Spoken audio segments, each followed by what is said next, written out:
Hey there. I'm going to blab to the camera for as long as I can without feeling like I'm going in circles. If you haven't seen any of my info, I'm somebody that fell for a flu jab and destroyed my health, and been recovering it since. And I was pretty successful, and I've shared that information with a lot of people and helped make sense of a lot of it. But putting this into any kind of simple perspective to take in is just about impossible because it's so much different stuff. And talking about it gets into 100,000 different things. I have orange glasses on because I want to block some of the blue light radiation from my eyes. That's the whole thing by itself. We can talk about light for hours. Go check out Dr. Jack Cruz. He's got a whole bunch of blog posts and all types of stuff about how sunlight is trying to get into our mitochondria, and some of the food we're eating is almost like a syrup that inhibits what the sunlight is trying to do. And that's part of the reason we're here. I would have no audience if it weren't for the fact that our health information is completely screwed up or missing or whatever it is. And that's why a lot of people are talking about it, and even more people are searching for it. So I there's so many things I can get into. Hopefully I can stay on some kind of track with this. So I used to think that I had no idea how health worked and just assumed my genes or bloodline or whatever it was just going to carry me to my old age, and I could eat whatever I wanted and do whatever I wanted. And there was just something was set into path before I was born, and I was just going to carry that out, and that's it. I just have to make sure I don't get hit by too many cars. But yeah, that changed when I walked into a local health office thing. What in the world is flashing? Oh, it's my microphone. And I was like, yeah, inject me with this thing that supposedly keeps me from getting the flu. And I don't know anything about it. And here, let me sign a waiver that I didn't read, but gives up my ability to to complain about this or whatever it is. And right when I got it, I knew something wasn't right. It wasn't like right when it happened, I felt something in my body, but like I just knew instantly something was wrong or wasn't correct. I didn't even really think about it much after that. And then within about 6 months or something, I started catching on to the fact that I was waking up on the floor having seizures. And the first couple of times that happened, I wasn't waking up and going, oh, I was having a seizure. I was waking up and I was like, what in the world is going on? Like, and then I finally started catching on to it because I felt myself going down a couple of times. Like I felt it come on, and then I'd go to walk to the bathroom or something, assuming it was something I didn't feel good or whatever. And I would just slowly go down to the ground. And then after that happened a couple of times, I realized that's what was happening. And I was waking up after seizing for who knows how long. And as it continued, these things were wiping me out where I like couldn't think for like 3 days. And I was just like, it felt like I had worked hard for 24 hours solid or something that just destroyed my body. And that was just the first really noticeable thing. My anxiety was increasing.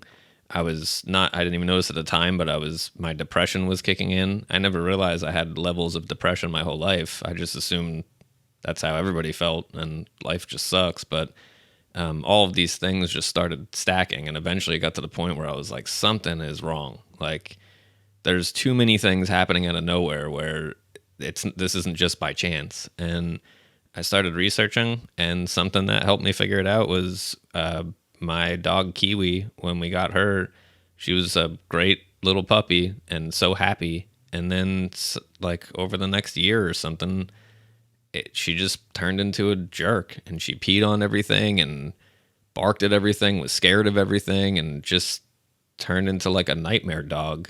Chewed like she would chew through her harness and get her harness off by chewing on it. And it clicked. Like I didn't even realize that till I started thinking about all this, and it just clicked at once that injecting foreign substances is really stupid. Like there is not a dumber thing that we can do for our health than do that. It's a Trojan horse. However anybody wants to look at it, I researched all of the data or most of the data that pretends to show that these things help. They don't. It's cherry picked. It's the same garbage we just watched play out over the past couple of years. It's 100% effective, or 90, 82, 40. No, oh no, it it just has a chance of hurting more than anything for a an illness that doesn't actually follow any of the information that we have been told about illness, and the illness didn't even really get to that many people anyway. We just looked at those numbers, and all of a sudden those numbers seemed big because we started looking at them. What am I even talking about? So yeah, and that brings in the whole idea that in the late 1800s, when we started running electricity and generating electricity, 1 million people around the planet died, and it happened sooner than anybody could have traveled. So contagion theory is garbage. Electromagnetic fields are a huge part of what's making us sick. If I took a kitchen microwave and took the door off and overrode the safety thing so I could turn it on, and I put the microwave on real low and I aimed it at myself, I'm pretty sure I'd get sick eventually. And that's what I'm doing against my will by living anywhere near any kind of populated area, because we are bathing the whole world pretty much in various types of EMF, and some places are much worse than others. And our cells don't want to live in a microwave. We might not notice it because we can't hear it or see it, but our cells do. And there's a bunch of science that says that. There's science that says it offsets our antioxidants, and that offset antioxidants increase the severity of what we're calling a contagious illness. But that's not even what I was trying to get into here, but it's part of it. So, yeah, so my health sucked. I had no energy, was losing my job, had no money, and I realized I couldn't go to the doctor because that's what got me into the situation to begin with. I kept researching. I've started going down all the rabbit holes. I went down like all of them. I thought the world was flat for like 3 days. And, not to say that I don't care what shape it is, but I personally went through all the data and I see that it's round. That was just one rabbit hole. I don't even know why I'm talking about it. But, yeah, I'm talking about it because it's part of it. Realizing, being able to see through this stuff or just take it in for what you can get out of it is really important.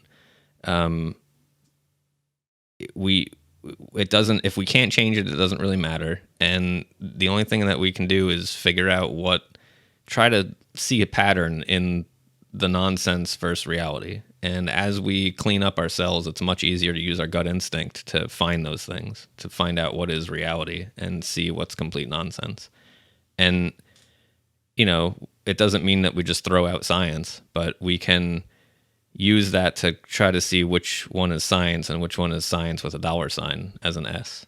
So, yeah, there's more to this than health. I just recently posted that, I don't get into conspiracy theories because I like to share negativity or question or whatever. It's that this is all together.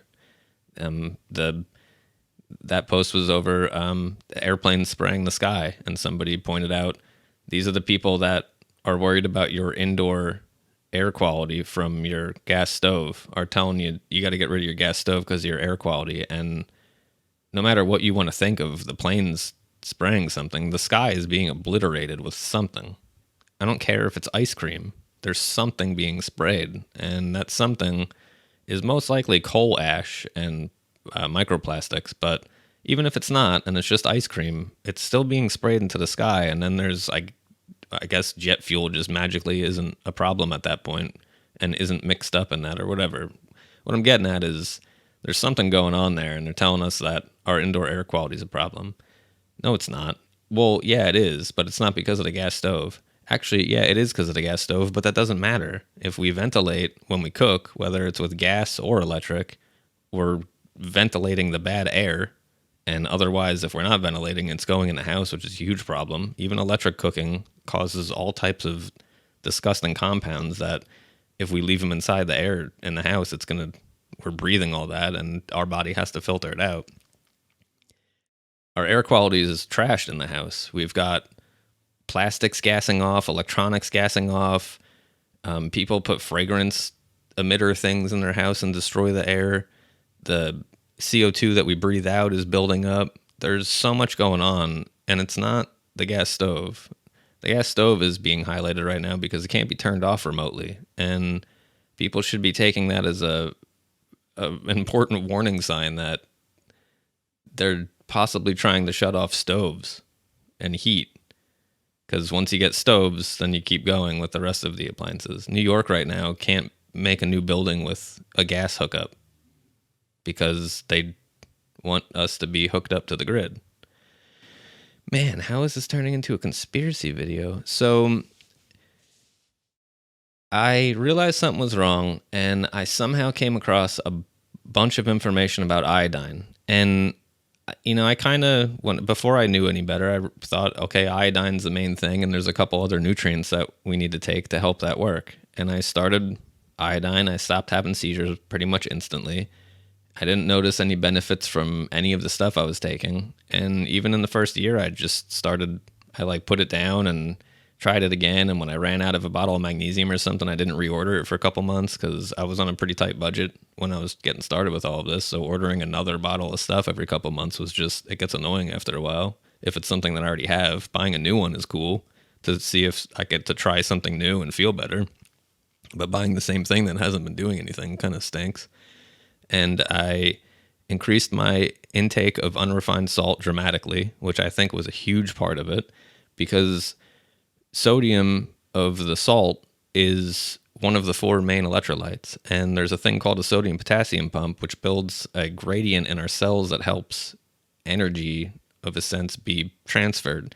And this energy helps nutrients get in and out.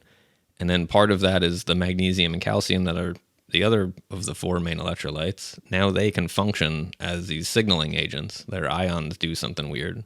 It's not even important. It's just these 4 main electrolytes depend on each other. And without enough sodium, this whole process doesn't have the electricity almost that it needs to do all of this. So I've consumed, just a rough estimate, about a pound of unrefined salt a year. Probably more than that. I'd munch on salt almost as a snack sometimes, but I salt my food heavily. I don't salt load, which is salt and water, often, but I do that sometimes to see if I can clear something out. Sometimes it's helpful. Sometimes it can help hydrate. Otherwise, I want pure water because otherwise I'm putting a burden on my kidneys, and I don't know if it's going to be a good burden or not. So I'm not going to force them all the time. See a lot of people drinking salt water all the time. I don't think that's a good idea. There's some people that have been drinking salt water so much that when they do start getting bromide symptoms, which is the purpose of salt loading, they try to salt load and it doesn't work because they've been drinking so much salt water that they've somehow inundated something, filled it up with salt, or I don't know what it is, but people say, here's 10 bromide symptoms, and everybody goes, oh, you got a salt load for that. And they go, I tried it. It didn't do anything. And I find out that they've been drinking salt water for 3 months or something every day or whatever it is, and somehow it's locked them up. So as with any nutrient, I don't just constantly push into something and find out later that I was just overwhelming something. If I'm taking a nutrient and I'm not noticing anything, I'm not taking it for long because it's not doing anything. Somebody was like, your car probably needs 53 gas or something, some random thing. And I was like, okay. And I kept putting 53 gas in it and nothing changed and it cost more or whatever. I'm not going to keep doing that. So it's kind of the same thing with nutrients. Maybe I'll talk to somebody and say, hey, the 53 gas didn't work for me. And they'll say, yeah, it didn't work for me at first, but after about a month it did. Then I go, okay, maybe I'll try that sometime when I've got some money for 53 gas. Otherwise, if I don't find anything that helps me think that this is what I need, then I'm going to put it off to the side for now until I learn otherwise. And by doing that, I saved a ton of money on nutrients, even though I've invested a crap load of money into different supplements. I'm not just buying stuff that I'm taking for what is essentially no reason and then replacing it and assuming that one day it's going to do something. And as I explained in my factory video, this stuff is all connected. And if we overload one of these areas and prep it with all these nutrients, and then finally get this other nutrient that was required to get those to work in the first place, it's like a floodgate opening. And sometimes our biochemistry can carry out a ton of processes that are great, except now they've made a mess and we don't have the nutrients that are required to clean up those metabolites. So a huge part of what I figured out was going slow with this and paying attention to how I feel when I take these things. It's almost the same thing as realizing that walking into the local health thing and getting jabbed with foreign substances is what messed up my health. We have to sort of do the same thing with nutrients. If I take magnesium and I start feeling better, I should probably keep taking that one. If I take it and don't notice anything, then I should probably wait. Maybe I need to eat a bunch of sodium for a year or whatever it was. Or maybe I need a little bit of iodine. Maybe my cells need to just know that I'm going to stop beating the crap out of them, and now I'm actually going to care about them. And if you think of a person or people that have been traumatized, they close down, and it takes them a while to open up to people. And our cells do pretty much the same thing. If we're hammering them with garbage all day long, just giving them nutrients for 2 or 3 days isn't going to change anything. They're assuming that now tomorrow it's still going to be hammered with garbage, so they don't open up and allow these things in. So a huge part of what helped me figure this out is kind of complicated to explain. I explain it in one of my videos on YouTube. I think I called it like How My Health Works or something. It was like a half an hour long. I go through a lot of different things and like graphs about inflation and stuff. But I realized that my body is made of trillions of cells, and by becoming toxic, that means that some of those cells have somehow been inundated by toxicity. It's like if I imagine my body as a bag of cells and there's toxins in there, there's nowhere for the toxins to go other than in cells. And the reason toxins are a problem is because they mimic nutrients. They are still part of this realm that we're in where there's these chemical properties to things, and our bodies using these different substances to try to carry out different chemistry. And when a toxin comes along, it tries to utilize it, but the nature of the toxin, the fact that it is a toxin, the definition of it is destructive to the chemical process. So instead of moving forward, it's like hitting a pothole or something and getting a flat tire. It's constantly moving backwards as there's more toxins. But as there's more toxins inhibiting more of these cells, it means that there's less and less functioning cells. And I think what happened to me is, not that I blame my mother or my grandmothers, but they had mercury fillings when my mom and dad were born. And then when I was born, my mom had mercury fillings. So I've got pretty much 2 main doses of mercury fillings, which is my mom and her mom. And then my dad's mom also offset these genes a bit. Again, I'm not blaming them. They didn't go in there and say, hey, hook me up with some mercury so I can send this down my bloodline. But I have a bunch of autism symptoms, and growing up was really weird, and I was treated differently. And I looked at the world much different than a lot of people. And it never made any sense until I started healing, and I started exacerbating some of these symptoms that I realized, holy crap, that's autism, and that explains why I'm different and kind of weird. And that means that I have a huge toxic load beforehand that my body was tucking away into these other cells. And when I walked into the health department and injected more mercury, my body was like, what? I can't do that. Like, I've been putting this stuff away for decades. You're aging. You're not taking care of yourself. And now you just put more of this crap. And when we put more of something, it seems to trigger our immune system to not like whatever that is. And then when our immune system finds it other places, it's on high alert still, and it treats it differently. So I think what happened was I had not only overwhelmed my system, but triggered it to start pulling this stuff out of everywhere or whatever it was doing. Doesn't really matter.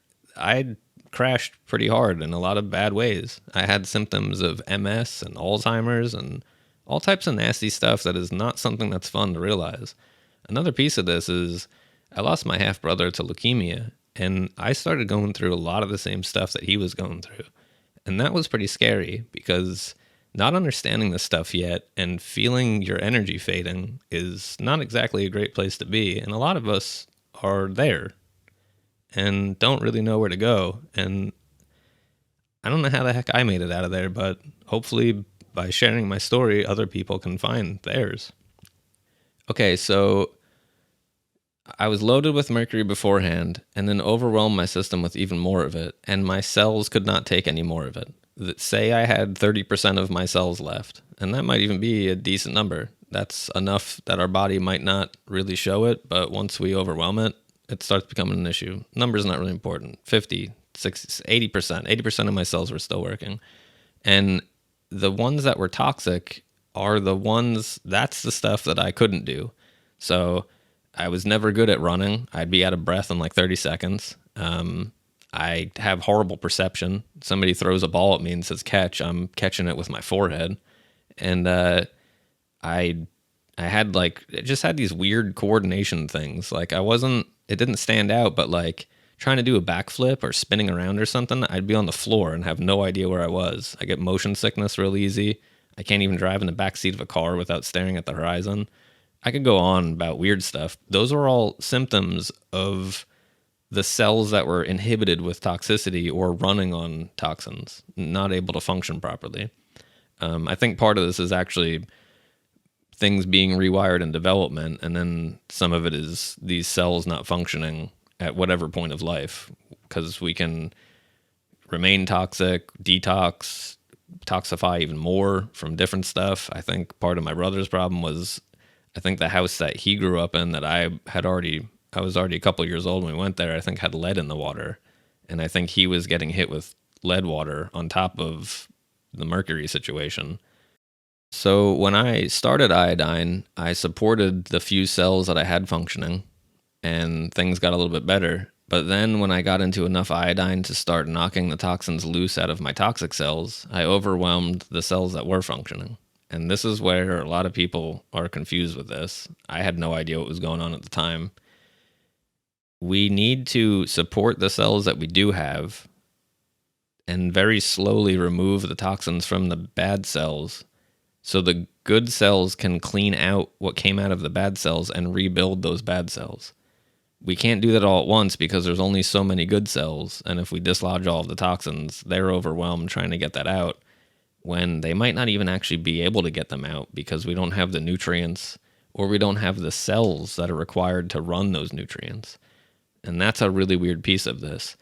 When we're using the cells that we do have to break down the bad cells, we're rebuilding various different cells. And some of those are ones that we need to detox, digest, focus our eyes, whatever it is. It's these different specific cells that are running on specific types of nutrients and inhibited by specific types of toxins.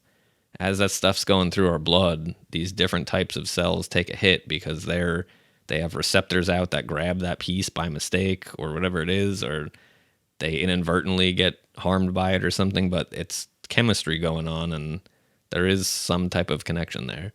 So by very slowly dislodging these things, I could sense what the toxicity was, which this took me years to tune into and figure out. And I'm not saying I felt it and was like, oh, aha, that's mercury. I felt these things and I would research the symptoms. I'd go on the internet and be like, why am I so freaking retarded? And I would find these nutrients that people said helped or is involved in the biochemistry, which is what got me to start figuring that stuff out. Eventually led me to Dr. Ben's stuff. And I slowly figured out what my body was trying to get rid of. And by supplementing the nutrients that help the cells get that stuff out, I was slowly making progress and slowly rebuilding my cells and slowly having more energy. And then I was able to start using more nutrients because it's almost like a tree, with a huge tree with all different limbs. The leaves all the way out at the end of some of those limbs are the processes that we need. But when the whole entire limb dies and it's sitting there dead, the tree can't rebuild that. That space is occupied. Iodine almost knocks that dead limb out of the way, and now the nutrients help rebuild the cells that regrow that limb to eventually get to that point all the way up at the top of the tree. We don't have that top of the tree there until we get rid of the dead limb, rebuild the other cells, clean up the mess. And that's what we're missing. People are trying to use those leaves up at the top of the tree that don't exist. And they can't figure out why. But it's because they're not supporting the system to help, one, prune the dead limb with iodine or whatever it is. Yeah, iodine, mainly, because there's other reasons to do apoptosis to our cells and knock them down like that. But without iodine, we're most likely not going to do it. And actually rebuild it and actually get back up to those cells, those leaves. And that's what we're doing with nutritional balancing. That's what the factory is trying to show, is that to get to these other important processes and components, we have to rebuild support and rebuild the main pieces, which is different for everybody. I smoked a bunch of pot, drank a bunch of beer. I mean, I didn't do any kind of nasty drugs, but I experimented a little bit. Like, I did a bunch of stupid stuff. I did burnouts in my car and filled it with smoke, and I was always fixing engines stuff, breathing that stuff. I used to do hardwood floors, which is like super toxic. I never wore a respirator or anything. I used to stick my hand in the polyurethane a couple times. Really stupid idea. But like, my system is loaded with who knows what because of the dumb stuff that I've done. Some of us, and from before that, from my mom having fillings, my grandmother having fillings, who knows what medications they've taken, who knows how many injections my bloodlines had throughout the generations. There's so much going on that's different. There's how long I lived in radiation, whether it was stuff I made myself with Wi-Fi or the populated area I live by or whatever it was. Like, there's so many different variables to this that there's no, even when we test our levels, the testing is so basic in a way that, I mean, some people can read them much more than just what the levels show you, but it's still kind of a guess. And the guess ends up being, not to say resolved, but mediated or whatever by the information that I'm putting together. Because what I did was sat here, not to say that I was like hopeless or something, but like I sat here like, how the crap do I get out of this without money, any idea what health is, or any of this? And I just slowly kept reading. And one of the coolest things I did was I just kept reading what people were doing in these groups. Like, I would somehow I would follow a couple different people and like watch their journey almost. Of course, it had to be people that are sharing a lot, but I would see them talk about test results and then what they did. Or I'd talk to a buddy that went to a practitioner and started them on stomach acid and how that helped, and then it caused this issue or whatever. And I just kept building up these ideas of how stuff worked and slowly watched and learned, which actually gets into an interesting situation of, that's how I taught myself how to be close to a normal human. When I was young, I didn't understand how to interact with people the way that they do. And I had to study them and figure out how to behave the way that they expected a person to behave. This actually gets into some interesting stuff about what's called mirror neurons and how people with autism have less mirror neurons. And mirror neurons just help us mimic other people without even thinking about it. It helps us act like a human naturally. And people that have less mirror neurons don't know how to mimic each other. And that's why some people are awkward. Sometimes people will make a joke. I'm the most sarcastic person in the world. And sometimes people will make a joke and I can't understand it because I just don't have the ability to put myself into whatever.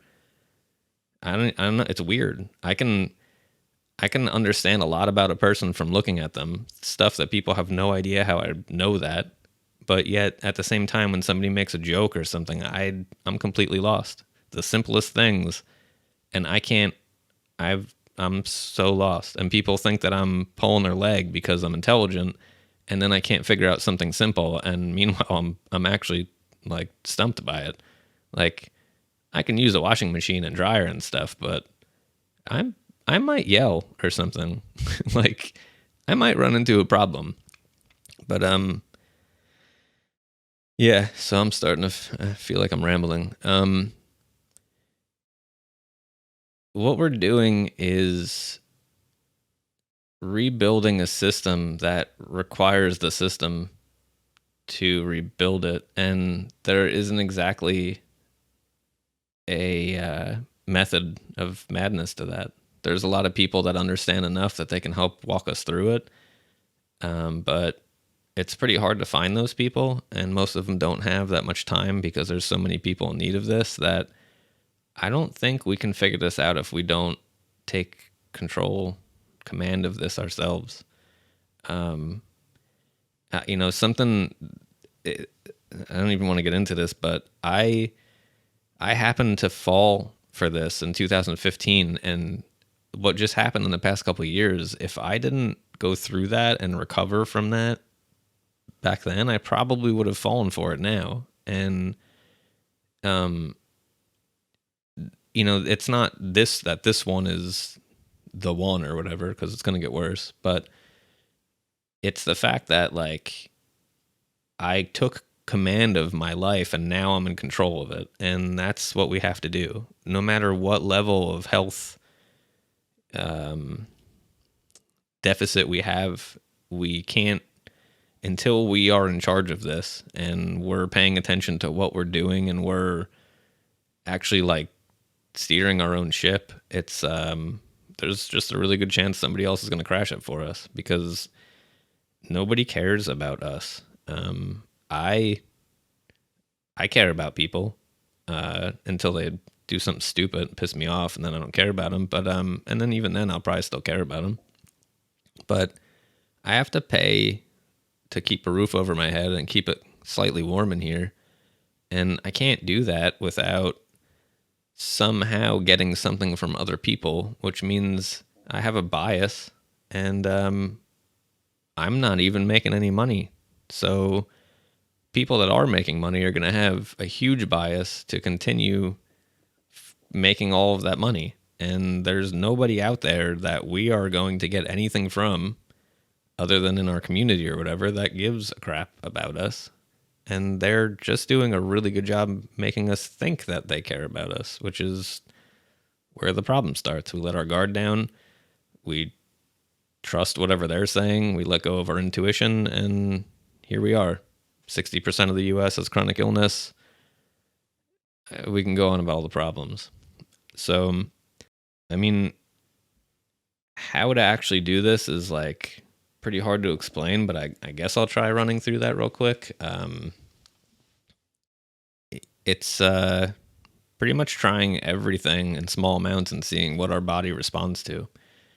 If we imagine we know absolutely nothing about a vehicle and we're driving it off road and we can't figure out why it's falling apart, maybe we try driving it on a road and we find out that it's not an off-road vehicle, or we need to invest in some quote-unquote nutrients, parts or whatever, to upgrade the machine to be able to handle off-road.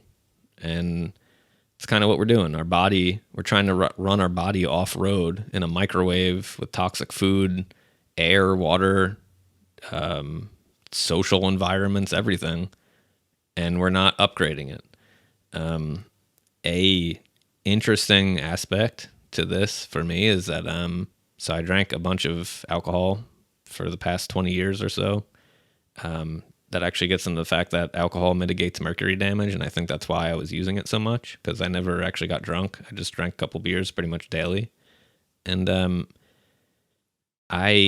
as I have been trying to clean up, I've been trying to stay away from alcohol until COVID made me pretty much lose hope for humanity. And then I started drinking again for the past couple of years and lost a good bit of progress in my journey back to wellness. But while playing with alcohol, I learned how to use it as a diagnostic tool.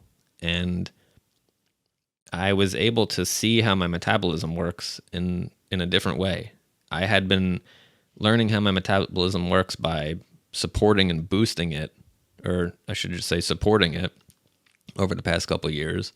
And then when I started playing with alcohol again, I was learning how to support my metabolism through alcohol, which is not a great idea, but I learned a lot from it. I learned what alcohol does to my metabolism, and I learned how to boost my metabolism because when I'm actually not stressed out from work and the world, and I've got a couple dollars to pay my bills and buy something that I like or whatever, and wifey's happy, and we've gone out to dinner in the past like 2 months or something, I was able to drink alcohol and load up on nutrients and clear and keep up with the alcohol. I could pretty much drink whatever and not feel it. And then if I slacked or stressed out, then I couldn't keep up with it. But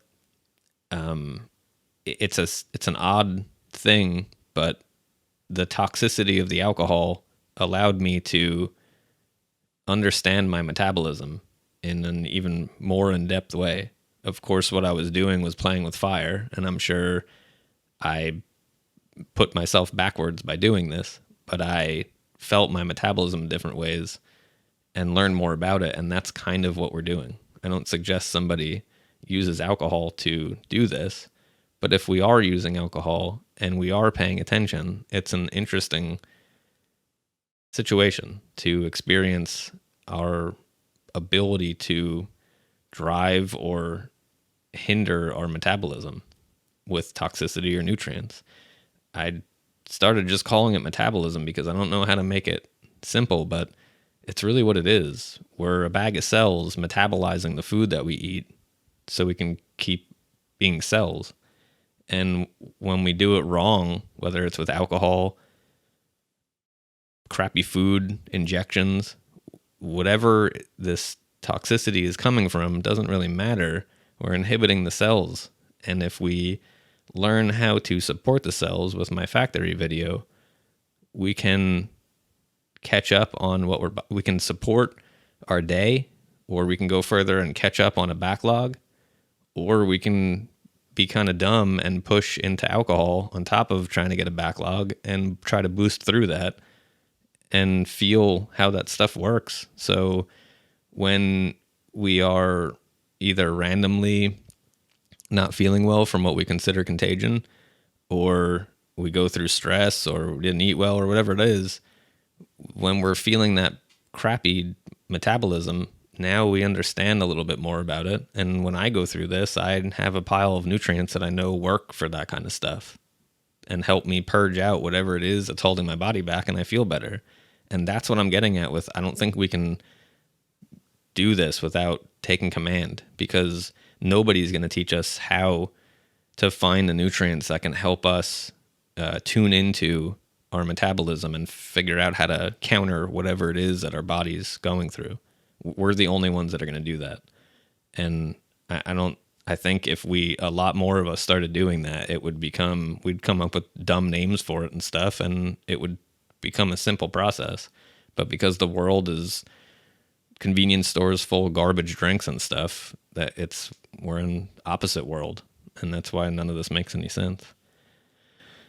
So yeah, that's enough for blabbing for now. I can blab a lot. If you guys like this, let me know. I used to blab like this in the Iodine for Beginners group, but because I didn't really want to talk about this in a public space. But at this point, I'm not really worried about it, because I don't think we really have too much time left. I'm not saying that I think it's like the end of the world.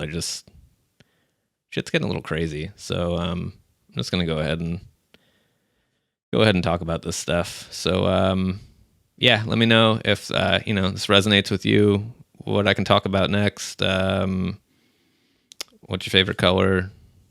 Do you like cheese? I don't really like cheese. So I'm gonna go now.